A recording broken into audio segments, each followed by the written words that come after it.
Abraham was 75 years old when God said he was going to have a son and he'd be the father of many nations. He didn't have any children then. How old was Sarah? Her name was Sarai back then. It later became Sarah in Genesis 17. But God told her she and Abraham were going to have children in their old age. She was 65, he was 75. And she was like, this isn't going to happen. She just started laughing. She said, man, it's been 20 years since I've had a cycle. All those hot flashes and everything, menopause, man, that was 2 decades ago. No kids are going to be born in this household. And she just started laughing. When she was 90 years old, there was a baby crying in the tent. Now who's laughing? And so when Isaac was born, Abraham was 100, she was 90. When Abraham was 120, God said to him, I want you to take Isaac up on the mountain and I want you to sacrifice him to me. Now, if you're looking at this with 2017 eyes and ears, you're going to be like, this is crazy. What's going on here?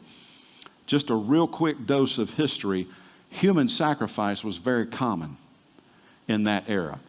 People would sometimes sacrifice their children for crops and for abundance in their business or whatever. Child sacrifice was not uncommon. And so through 2017 eyes, this just seems like so bizarre. And it is. And it's also bizarre because God said you're going to be the father of many nations, and through you I'm going to bless people, and you're going to become my people, and then through you I'm going to bless the entire world. And it's like, okay, and now I'm an even older man, and you want me to sacrifice my son? I don't understand this. But Moses went up the mountain. Not Moses, Abraham. Moses did go up the mountain, but that was later. Abraham went up the mountain, and he wasn't alone. Who was with him?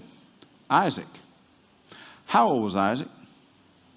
If Abraham was 120, how old was Isaac? Isaac was 20. And when they were going up the mountain, Isaac was doing the math. Isaac's like, we don't have a lamb or a ram. Where's the sacrifice coming from? And Abraham said, the Lord will provide. The Lord will provide. Halfway up the mountain.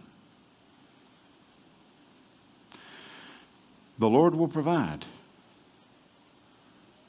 I believe there were 2 faithful people on the mountain that day, not just one. I believe a 20-year-old could have taken a 120-year-old. That's just me. So when it came time to lie down for the sacrifice, Isaac got in place.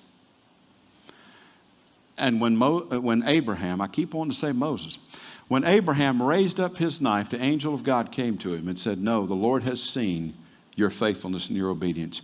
He knows you will not withhold anything from him. And over in the bush is a ram. The Lord had provided. And so they went over and sacrificed the ram unto the Lord because the Lord had provided. I have a word of encouragement for you today. If you're going through challenging situations, if you're going through a struggle right now, and if you're dealing with anxiety or depression, you're dealing with financial situations, a marriage challenge, a relationship challenge, you've got something in your business, you've got some struggles going on in your life and the life of your family, there's a word from the Lord today that says the Lord will provide. But you and I have to be willing to go up out of an act of obedience. We have to take steps of faithfulness. And if you're willing to be faithful in those steps of obedience, you're praying for that spouse.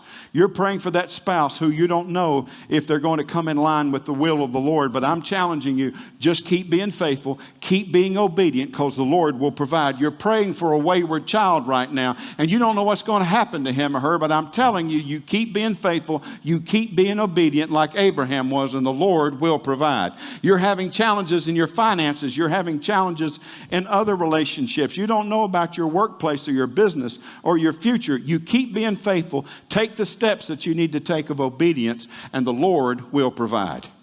He will provide.